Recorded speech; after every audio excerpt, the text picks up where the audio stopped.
Suscríbete a Venganza Perfecta. Ahora, comencemos con esto.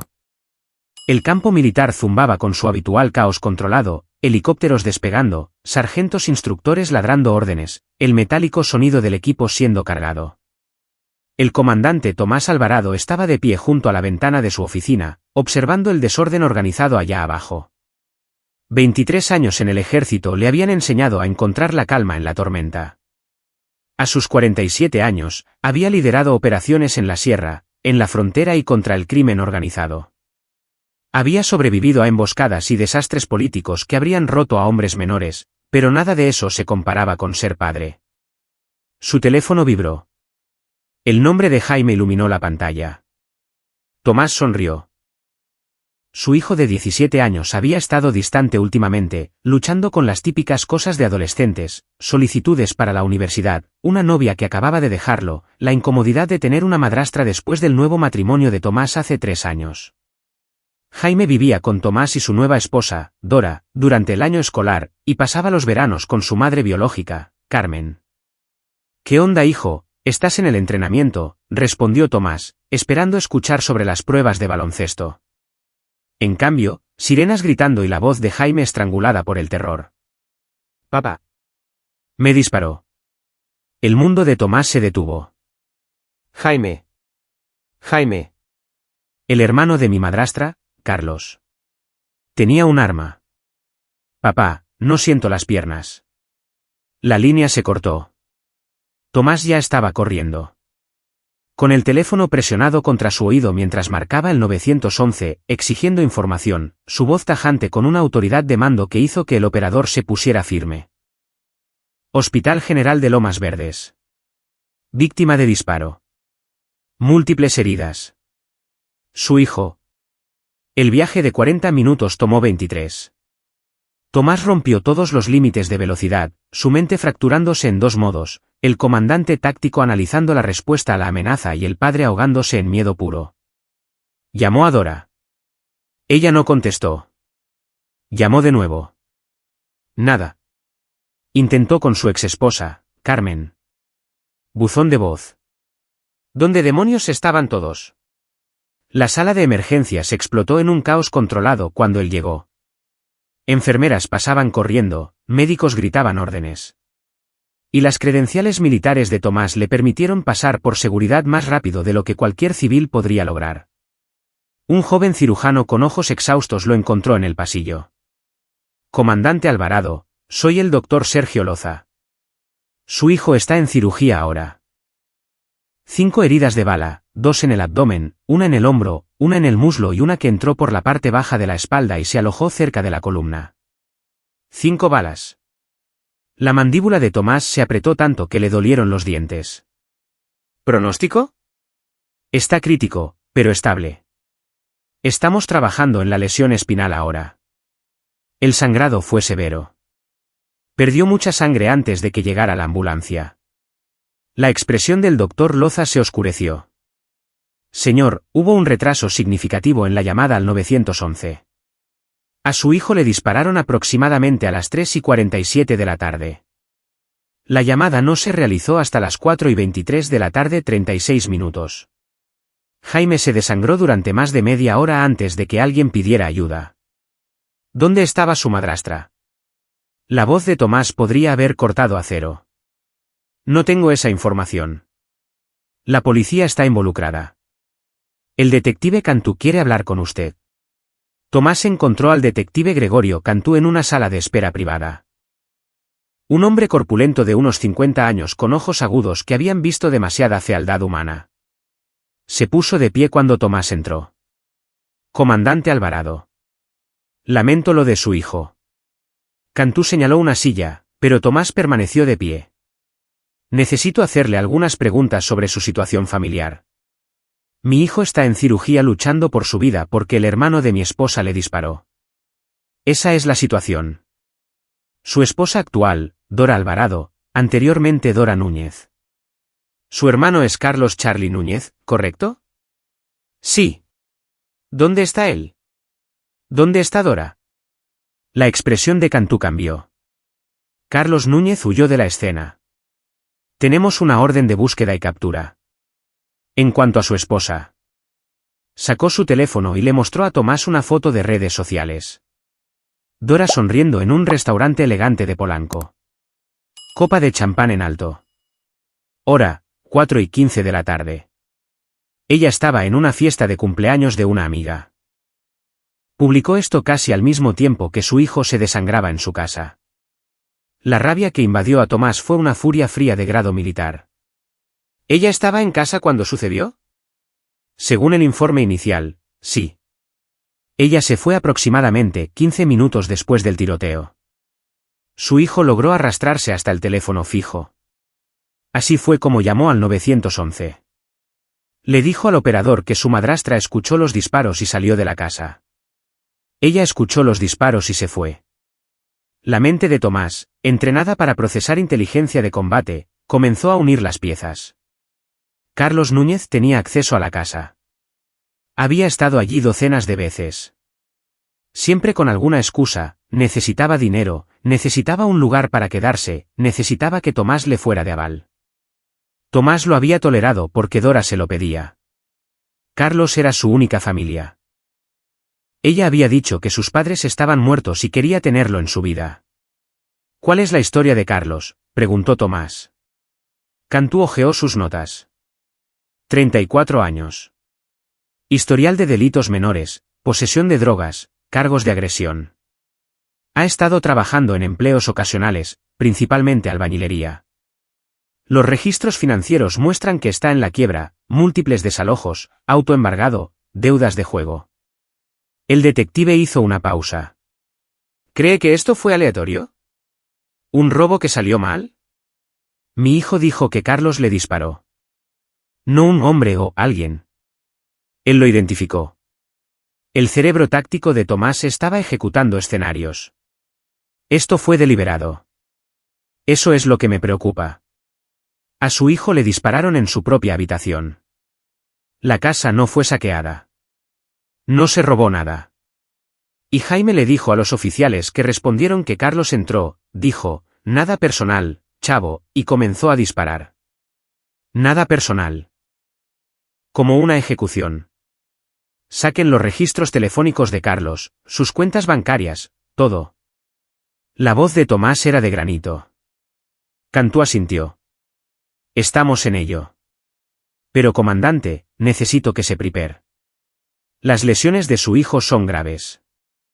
Incluso si sobrevive. Él sobrevivirá. Tomás no aceptaría ningún otro resultado. Mi hijo es fuerte. La cirugía duró 7 horas. Tomás caminaba por la sala de espera como un animal enjaulado, llamando a Dora repetidamente. Finalmente respondió alrededor de las 9 de la noche, con la voz arrastrada por el alcohol. ¿Tomás? ¡Ay, Dios mío! Acabo de ver tus mensajes. ¿Dónde estabas? Estaba en la fiesta de cumpleaños de Fernanda. Te lo conté. Tu hermano le disparó a nuestro hijo. Silencio. Luego, casi demasiado controlado, ¿qué? Carlos le disparó a Jaime 5 veces. Jaime está en cirugía ahora mismo. Y tú lo dejaste sangrando en nuestra casa para ir a beber champán con tus amigas. No lo sabía.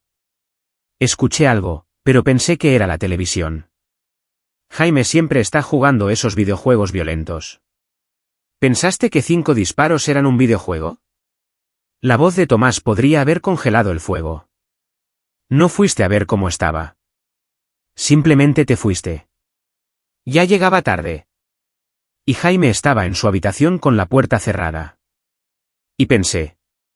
Tomás, no puedes culparme por esto. Carlos debe haber tenido algún tipo de crisis nerviosa. Tomás colgó. Ya no confiaba en sí mismo para hablar. El doctor Loza salió a las 2:17 de la madrugada. Su bata estaba salpicada de sangre. La sangre de Jaime. Logró superar la cirugía.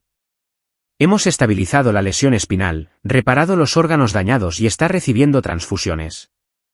La expresión del médico era cautelosamente optimista. Es joven y fuerte.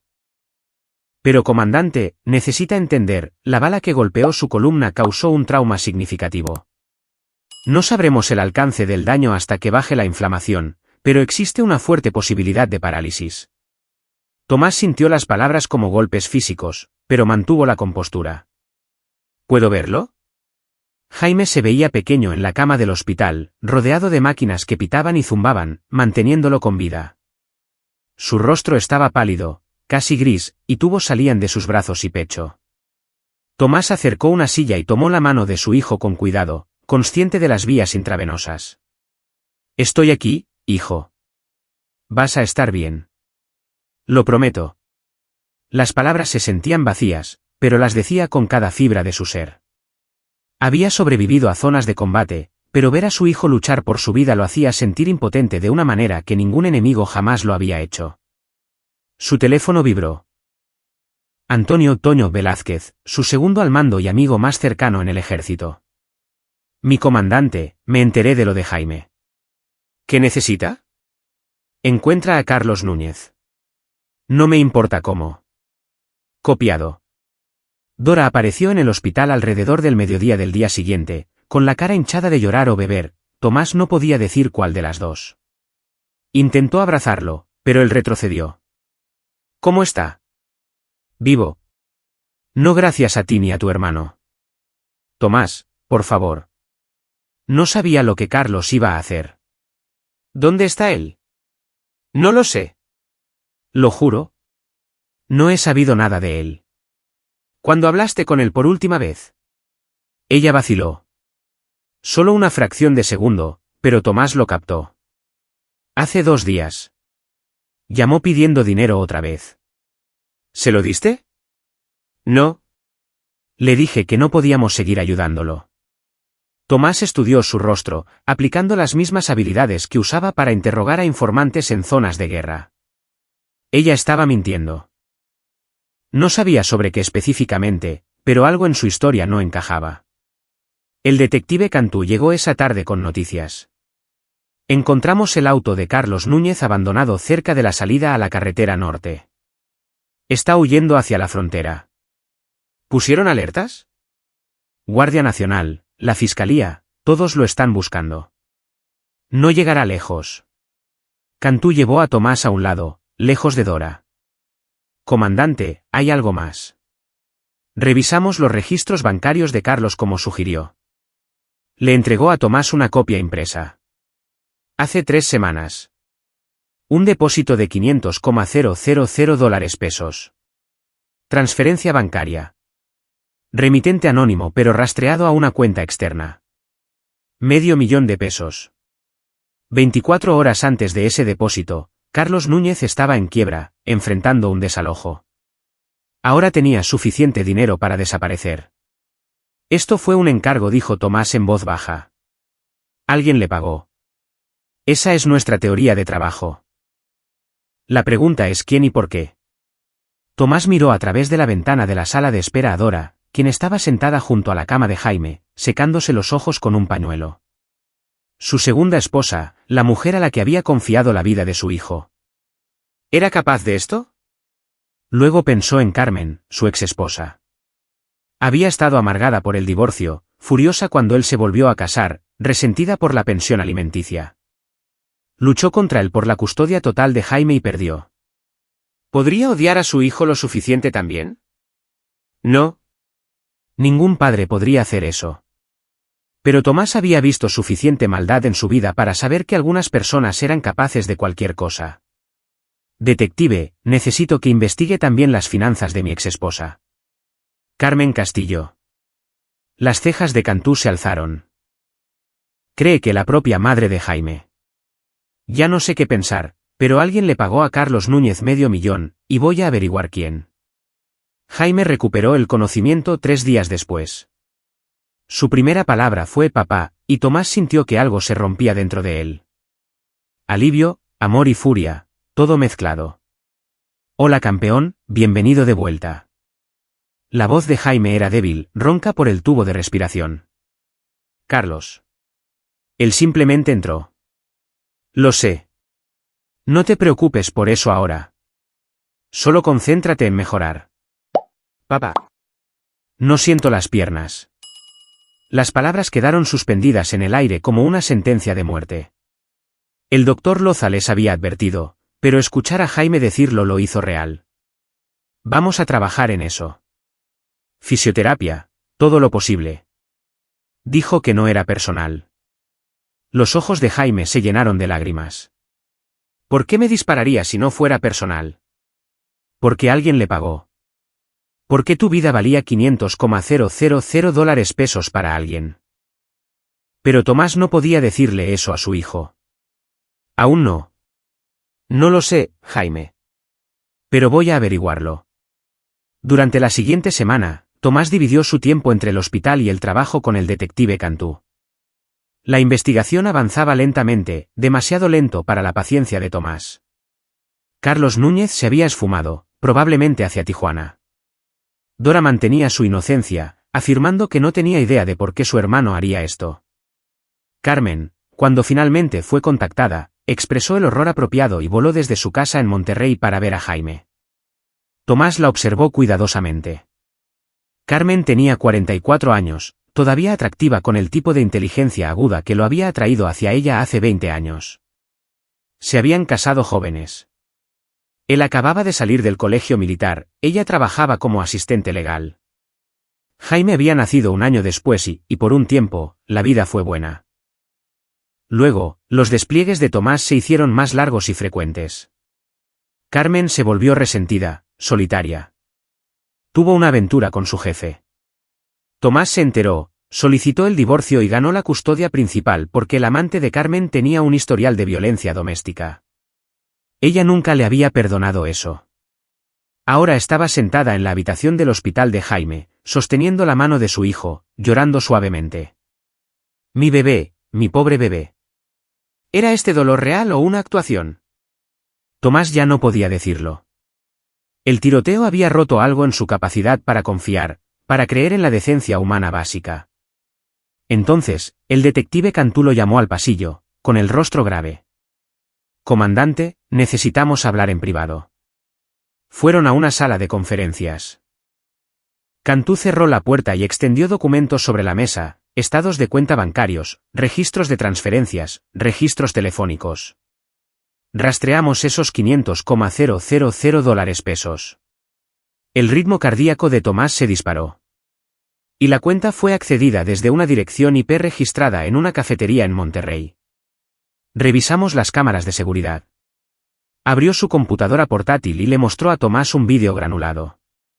Una mujer con gafas de sol y sombrero estaba sentada frente a una computadora portátil, con los dedos volando sobre el teclado. El ángulo no era perfecto, pero Tomás reconoció la mandíbula afilada, la forma distintiva en que se colocaba el cabello detrás de la oreja. ¿Carmen? También tenemos registros telefónicos.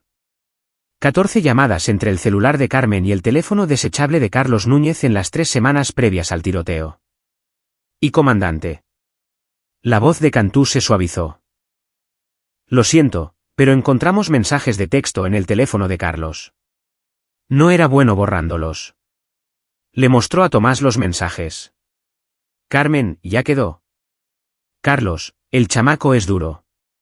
Pero sí, ya está. Carmen, bien. El resto del dinero llegará cuando lo confirme. Tomás leyó los mensajes 3 veces, tratando de hacer que dijeran algo diferente. Tratando de encontrar alguna interpretación que no significara que su exesposa, la madre de Jaime, había pagado para asesinar a su hijo. ¿Por qué? La palabra salió estrangulada. ¿Por qué haría esto? Cantú sacó otro documento. Póliza de seguro de vida. 40 millones de pesos sobre la vida de Jaime con Carmen como única beneficiaria. Contratada hace 6 meses. El novio con el que ha estado viviendo en Monterrey. Tiene deudas de juego. Series. Fichas de casino, usureros, todo el paquete. Necesitaban dinero rápido, y Jaime valía más muerto que vivo. La rabia que llenó a Tomás fue incandescente, apocalíptica. Su exesposa había intentado asesinar a su hijo por dinero del seguro. Pagó al futuro cuñado de su actual esposo porque Tomás encontró pruebas de que Dora y Carlos habían estado discutiendo un acuerdo comercial que fracasó. No, Espera. Necesitaba procesar esto correctamente. ¿Dónde queda Dora en todo esto? Esa es la parte interesante. Dora está limpia. No sabía nada del arreglo. Carlos se le acercó pidiéndole dinero prestado hace 3 semanas. Ella se negó y él se desesperó. Carmen de alguna manera se enteró de la situación de Carlos, probablemente a través de conocidos mutuos, y le hizo una oferta. Entonces, Dora era inocente. Negligente por salir de la casa después de escuchar disparos, demasiado absorta en sí misma para verificar a su hijastro, pero no cómplice de intento de asesinato. Tomás sintió una fría claridad asentarse sobre él. El tipo de claridad que sentía en combate cuando los parámetros de la misión se volvían cristalinos. ¿Van a arrestar a Carmen? Tenemos una orden. Estará bajo custodia dentro de 1 hora. ¿Y Carlos? Todavía está prófugo, pero la red se está cerrando. Las autoridades en la frontera están cooperando. Tomás asintió lentamente. Gracias, detective. Cantú lo estudió. Comandante, sé lo que está pensando. No deje que el sistema se encargue de esto. Por supuesto. La voz de Tomás estaba perfectamente nivelada, perfectamente controlada, pero ambos sabían que estaba mintiendo. Esa noche, después de que Carmen fuera arrestada en su casa de Monterrey, Tomás se sentó en la habitación del hospital de Jaime y vio dormir a su hijo. Los médicos dijeron que viviría. La parálisis podría ser permanente, podría ser temporal. Sabrían más en unas pocas semanas. La fisioterapia sería extenuante. La vida nunca sería la misma. Todo porque Carmen quería 40 millones de pesos. La puerta se abrió suavemente. Antonio Toño Velázquez entró. Sin uniforme, con el rostro sombrío. Señor, me enteré del arresto. Tomás no apartó la vista de Jaime. Ella trató de matar a nuestro hijo por dinero del seguro. ¿Permiso para hablar libremente? Concedido. ¿Qué va a hacer? Tomás guardó silencio por un largo momento. Entonces lo que debía haber hecho en el momento en que vi esas transferencias bancarias. Lo que el sistema no hará correctamente. El sistema la condenará. Pasará el resto de su vida en el penal. La prisión no es suficiente. La voz de Tomás era suave, pero llevaba el peso de una certeza absoluta. No para esto. Está hablando de ir fuera de la ley. Estoy hablando de justicia. Justicia real. Antonio guardó silencio. Habían servido juntos durante 15 años a través de 3 despliegues, innumerables enfrentamientos. Se habían salvado la vida mutuamente más veces de las que cualquiera de los dos podía contar. Finalmente, Antonio dijo, ¿qué necesita? Tomás se volvió para mirarlo. Todo lo que sepamos sobre la vida de Carmen en Monterrey. Su novio, sus socios, sus deudas. La ubicación de Carlos Núñez cuando lo encuentres. Y lo necesito extraoficialmente. Sabe que si hace esto, no hay vuelta atrás. Soy padre antes que soldado. Y alguien intentó matar a mi hijo. Antonio asintió una vez. Le conseguiré la información. Durante las siguientes 2 semanas, mientras Jaime comenzaba el doloroso proceso de fisioterapia y el sistema legal avanzaba a través de sus procedimientos, Tomás planeó. Usó cada habilidad que había aprendido en 23 años de servicio militar, recopilación de inteligencia, planificación operativa, ejecución táctica. Antonio proporcionó información a través de canales encriptados. El novio de Carmen, Ricardo Soria, debía 8 millones de pesos a varios casinos y usureros. El tipo de deuda que hacía desaparecer a la gente en el desierto. Él presionó a Carmen para encontrar una salida, y ella había elegido el asesinato. Carlos Núñez había sido visto en Tijuana, viviendo en una pensión de mala muerte, gastando su dinero manchado de sangre en drogas y prostitutas. El detective Cantú actualizaba a Tomás regularmente sobre la investigación oficial.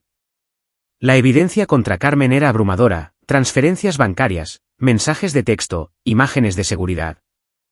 Sería acusada de conspiración para cometer asesinato, intento de asesinato y una docena de otros delitos graves. Su abogado ya estaba trabajando en un acuerdo de culpabilidad, 30 años de prisión, tal vez libre en 20 con buena conducta. No era suficiente. Ni de cerca. Tomás solicitó una licencia del ejército, citando una emergencia familiar. Su oficial al mando aprobó de inmediato. Todos sabían lo que le había pasado a Jaime. Lo que no sabían era que Tomás no tenía intención de regresar al servicio después de lo que estaba a punto de hacer. Visitaba a Jaime todos los días, ayudaba con la fisioterapia, le leía, hablaba sobre la universidad y el baloncesto y todo el futuro que su hijo merecía. Jaime estaba progresando. La sensación estaba regresando a sus piernas. Aunque el movimiento aún era limitado, los médicos eran cautelosamente optimistas. Y cada noche, Tomás refinaba su plan. No era suficiente matar a Carmen y Carlos. La muerte era demasiado rápida, demasiado limpia. Necesitaban sufrir como había sufrido Jaime. Desangrándose mientras la ayuda no llegaba. Necesitaban entender la magnitud de su crimen. Tomás conocía docenas de formas de matar a alguien. Había sido entrenado en combate cuerpo a cuerpo, puntería, demoliciones. Podía hacer que pareciera un accidente, un suicidio, un acto de violencia aleatorio. Pero eso no era justicia. Eso era solo asesinato. No. Lo que Tomás tenía en mente era más quirúrgico, más poético.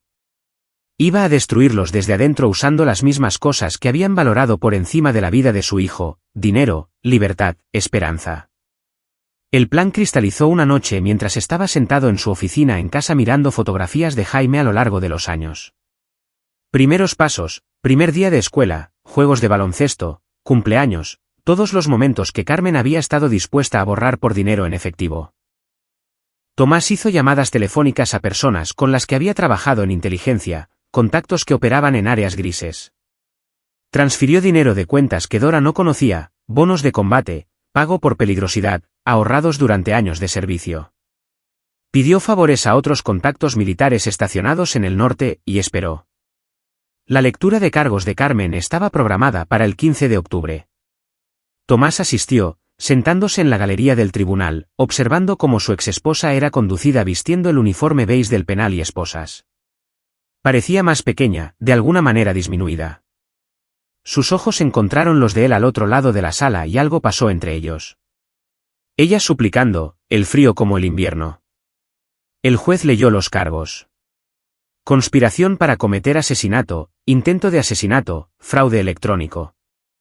La lista continuaba. El abogado de Carmen se declaró inocente, argumentando que la evidencia era circunstancial, que su cliente había sido incriminada. Era teatro. Todos sabían que ella lo había hecho. La fianza se fijó en 40 millones de pesos. Irónico, dado que esa era la cantidad exacta que ella había tratado de cobrar por la muerte de Jaime. Ricardo Soria no pudo pagar la fianza. Sus deudas de juego habían destruido su crédito y los prestamistas no estaban interesados en ayudar. Carmen regresó al reclusorio. Esa noche, Tomás recibió una llamada de Antonio. Carlos ha sido localizado. Todavía en Tijuana, en la zona norte. Tengo la dirección. Bien. La fase 1 comienza mañana. Tomás, ¿estás seguro de esto? Nunca he estado más seguro de nada en mi vida. Entonces estoy contigo. Lo que necesites. Tomás sonrió sombríamente. Necesito que te mantengas limpio. Esto corre por mi cuenta. Ni hablar. Jaime también es mi ahijado.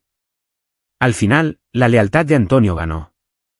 Habían pasado por demasiado juntos como para que Tomás lo alejara ahora. A la mañana siguiente, Tomás viajó al norte, a Tijuana. La ciudad era exactamente el tipo de caos controlado que Tomás entendía. Policía municipal rebasada, influencia del cártel, turistas buscando emociones baratas. Había estado en lugares peores durante sus operativos. Esto se sentía casi cómodo. Carlos Núñez vivía en un tercer piso sin ascensor en un vecindario donde los edificios se apoyaban unos contra otros como borrachos. Tomás vigiló la pensión durante 2 días, aprendiendo los patrones de Carlos. El hombre entraba y salía regularmente, generalmente borracho o drogado, siempre solo. Ya había quemado la mayor parte del $500,000. Las drogas no eran baratas, y tampoco lo eran las mujeres que llevaba a su habitación. En la tercera noche, Tomás siguió a Carlos a un bar llamado El Gato Negro.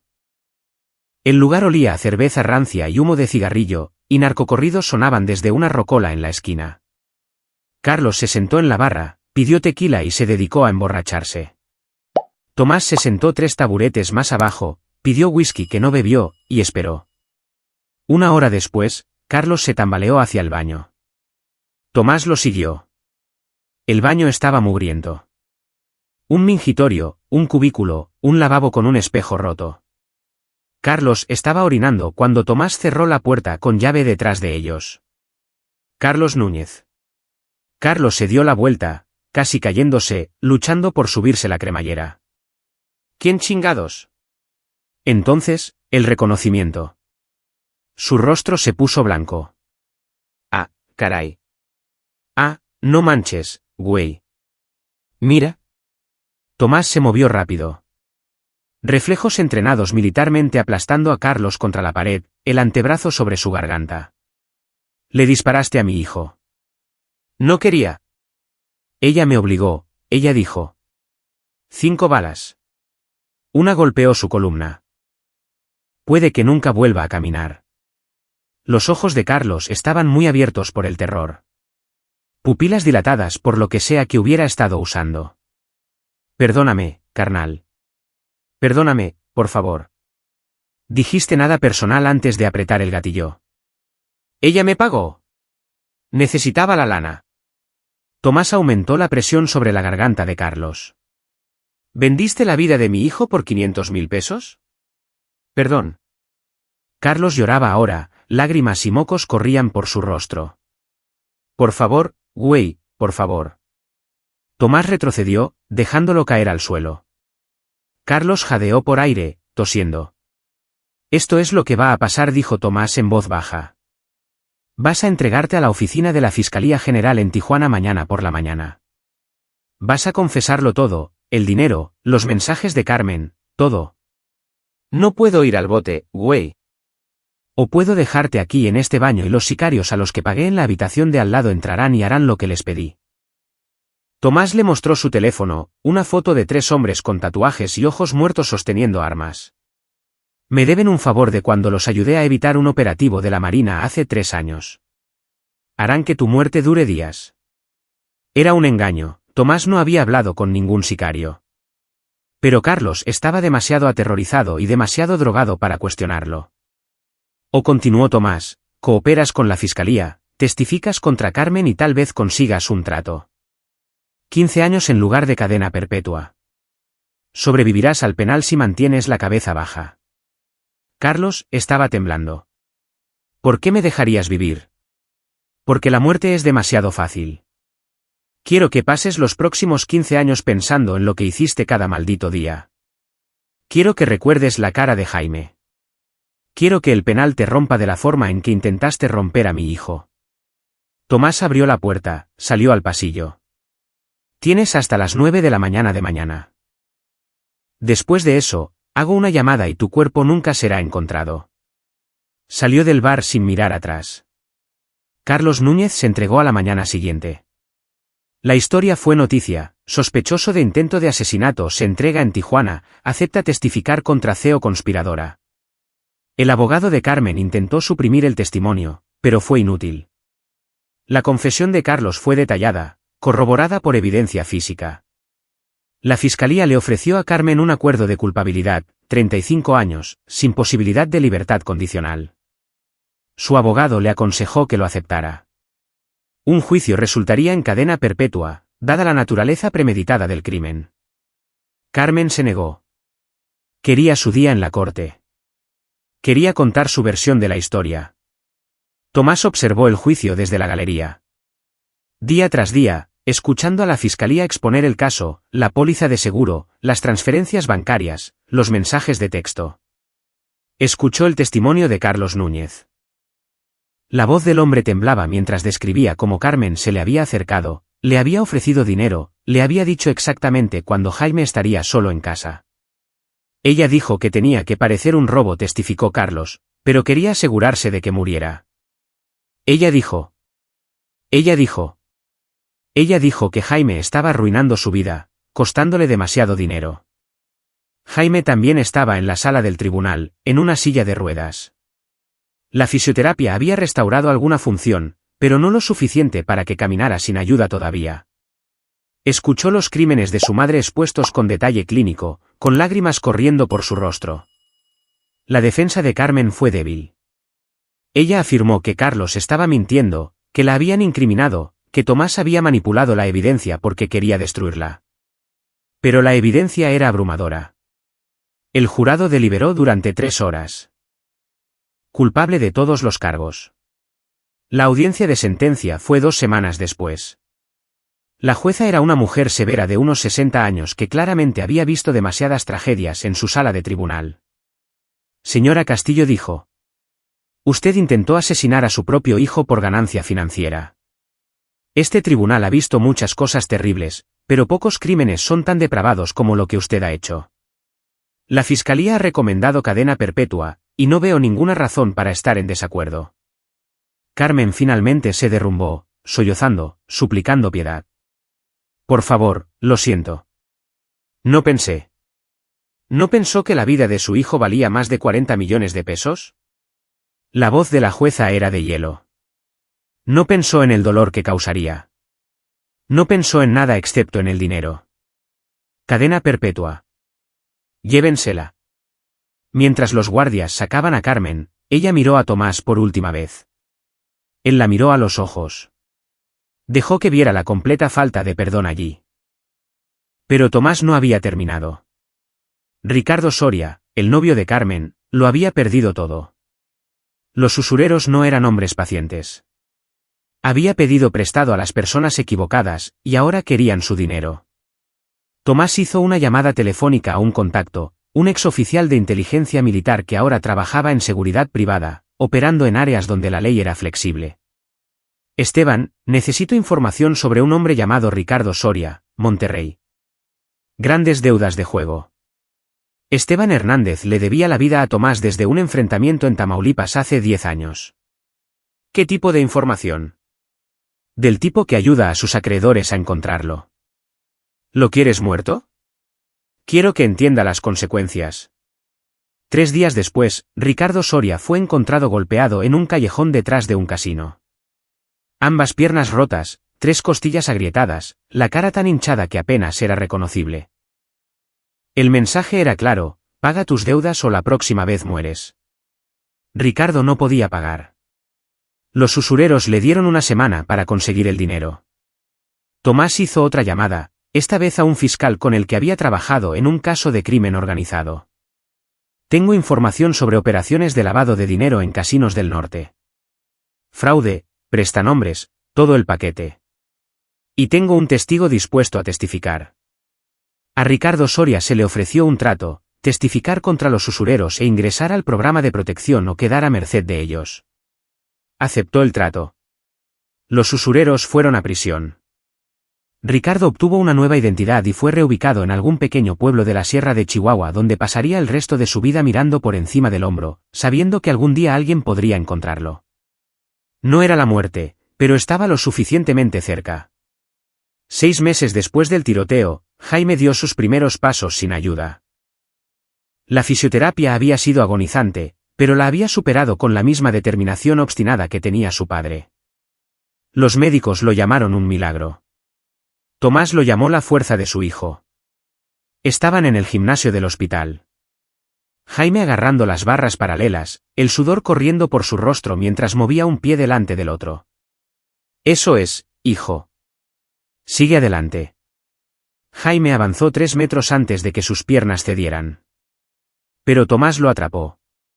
Ambos se rieron, el sonido resonando en el gimnasio vacío. Voy a volver a caminar, papá. Voy a jugar baloncesto de nuevo. Sé que lo harás. Esa noche, Tomás recibió una llamada del detective Cantú. Solo quería informarle que Carlos Núñez fue apuñalado en el penal la semana pasada. Está vivo, pero apenas. Parece que se hizo algunos enemigos adentro. Tomás no dijo nada. Y la ubicación protegida de Ricardo Soria se vio comprometida. Alguien filtró dónde estaba. Está huyendo de nuevo. Qué lástima. Sí. Cantú guardó silencio por un momento. Comandante, sé lo que hizo. No puedo probarlo, pero lo sé. No sé de qué está hablando. Usó sus contactos militares para asegurarse de que ambos hombres sufrieran. Carlos pasará su sentencia aterrorizado por otro ataque. Ricardo nunca volverá a sentirse seguro. Si eso es cierto, me suena a justicia. Así no es como funciona el sistema. El sistema le dio a Carmen 3 comidas al día y una cama. Mi hijo nunca será el mismo. Así que, perdóneme si no creo que el sistema sea suficiente. Cantú suspiró. Debería arrestarlo. No tiene pruebas. No, no las tengo. Otra pausa. ¿Cómo está Jaime? Caminó 3 metros hoy. Qué bueno. Eso es bueno. La voz de Cantú se suavizó. Por lo que vale, comandante. Yo también soy padre. Lo entiendo. ¿Lo entiende? Sí, lo hago. ¿Y si alguien le hubiera hecho a mi hijo lo que Carmen le hizo a Jaime? Se calló. Solo tenga cuidado. Ya ha perdido demasiado. Tomás colgó y regresó a la habitación de Jaime. Su hijo estaba dormido, finalmente en paz después de meses de dolor y miedo. Dora estaba sentada junto a la cama sosteniendo la mano de Jaime. Levantó la vista cuando Tomás entró. Lo siento, dijo en voz baja. Por todo. Por mi hermano, por no checar a Jaime, por ser tan ciega. No podrías haberlo sabido. Debería haberlo hecho. Era mi hermano, y sabía que era capaz de cosas terribles, y aún así dejé que se acercara a nuestra familia. Se secó los ojos. Entenderé si quieres el divorcio. Tomás lo pensó. Dora había sido negligente pero no maliciosa. Había sido egocéntrica y descuidada, pero no sabía nada del complot de asesinato. Y en los meses posteriores, había estado al lado de Jaime constantemente, ayudando con la fisioterapia, llorando con él a través del dolor. No, dijo Tomás. Vamos a salir de esta juntos. Un año después del tiroteo, Jaime entró a la cancha de baloncesto de su preparatoria por primera vez desde el ataque. Había trabajado con fisioterapeutas, entrenadores personales y su padre para reconstruir su fuerza. Los médicos dijeron que nunca volvería a jugar competitivamente, que el daño espinal era demasiado severo. Jaime les demostró que estaban equivocados. No era tan rápido como antes, no podía saltar tan alto, pero había adaptado su juego. Ahora era más inteligente, más táctico, usando el posicionamiento y la estrategia para compensar la reducción del atletismo. Tomás observó desde las gradas cómo Jaime anotaba su primera canasta, la multitud estallando en aplausos. Su hijo lo miró, sonriendo, y Tomás sintió que algo se rompía dentro de él. Toda la rabia, el dolor y la furia del último año finalmente se liberaron. Habían sobrevivido.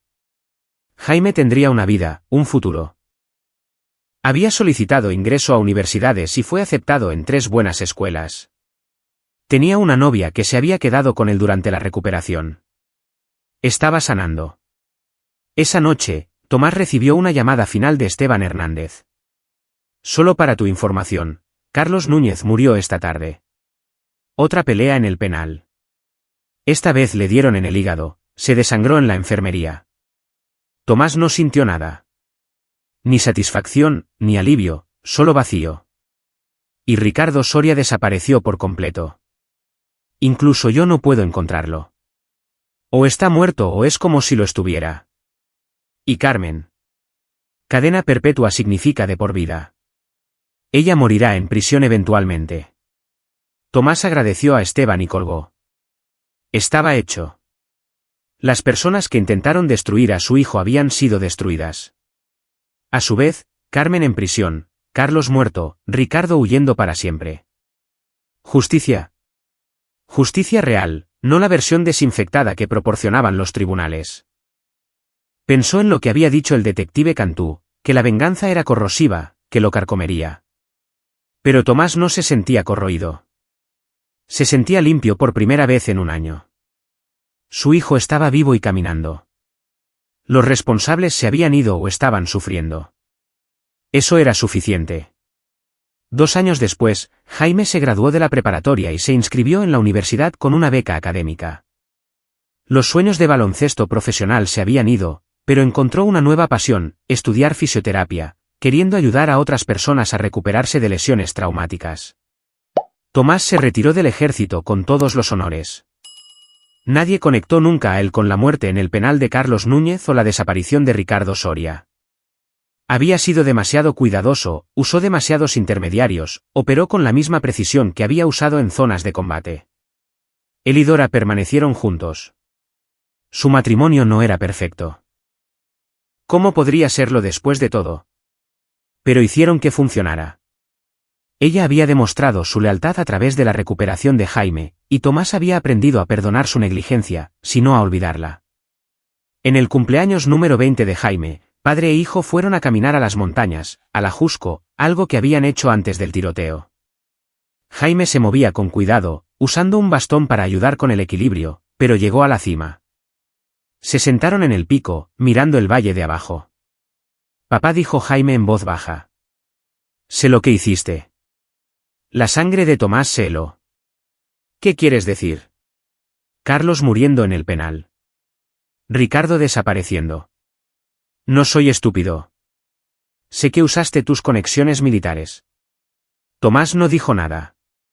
Solo quiero decir gracias. El sistema los habría dejado salir fácil. Tú te aseguraste de que pagaran. Jaime, no sé.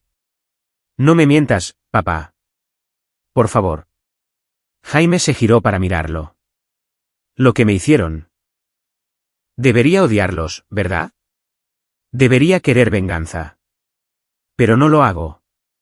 Estoy demasiado ocupado viviendo mi vida, agradecido de haber sobrevivido. Pero tú. Tú cargaste con ese odio por mí.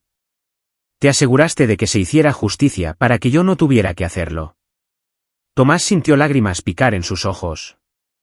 No se suponía que lo supieras. Soy tu hijo. Por supuesto que lo sé. Jaime sonrió. Y te quiero por eso. Lo que hiciste estuvo mal. Probablemente ilegal. Definitivamente en contra de todo lo que fuiste entrenado para defender. Pero también fue correcto. Para mí. Para nosotros, fue correcto. Se sentaron en silencio por un largo momento. Padre e hijo unidos por la sangre y el trauma y algo más profundo, la comprensión de que a veces la justicia existe fuera de la ley. ¿Te arrepientes?, preguntó Jaime. Tomás pensó en Carmen pudriéndose en prisión, en Carlos desangrándose en una enfermería del penal, en Ricardo Soria viviendo con miedo. Pensó en los compromisos morales que había hecho, las líneas que había cruzado. No dijo finalmente. No me arrepiento de nada de eso. Qué bueno, porque no hubiera querido que hicieras nada diferente. Comenzaron la caminata de regreso montaña abajo mientras el sol se ponía, pintando el cielo de naranja y rojo. Jaime se movía con cuidado pero con confianza, su cuerpo con cicatrices pero no roto. Tomás había pasado 23 años en el ejército, luchando contra enemigos en el extranjero y en casa, protegiendo a su país. Pero la batalla más importante que jamás había luchado fue por su hijo, contra un enemigo que llevaba el rostro de su exesposa. Había ganado esa batalla no a través del poder militar, sino a través de la misma determinación despiadada que lo había convertido en un comandante exitoso. Protegió a su hijo de la única manera que sabía, eliminando las amenazas, sin importar el costo. Algunos lo llamarían justicia por mano propia. Algunos lo llamarían asesinato. Tomás lo llamó lo que era, el amor de un padre, expresado en el único idioma que sus enemigos entendían.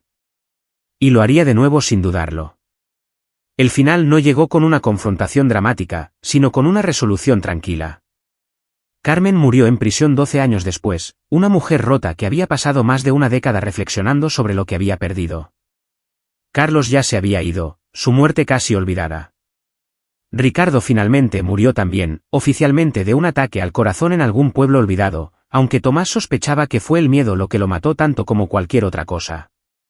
Tomás vivió para ver a Jaime graduarse de la universidad, casarse, tener hijos propios. Vio a sus nietos jugar baloncesto, los vio crecer seguros y amados. Y a veces, tarde en la noche, pensaba en esa habitación de hospital donde Jaime había luchado por su vida, y las decisiones que Tomás había tomado después. Pensaba en la línea entre la justicia y la venganza, entre la protección y la destrucción. Nunca se arrepintió de cruzar esa línea. Algunas cosas valían más que la ley, más que la moralidad, más que su propia alma. Su hijo era una de ellas. Aquí es donde nuestra historia llega a su fin. Comparte tus pensamientos en la sección de comentarios. Gracias por tu valioso tiempo. Si disfrutaste esta historia, por favor asegúrate de suscribirte a este canal. Eso me ayudaría mucho. Haz clic en el vídeo que ves en la pantalla y nos vemos.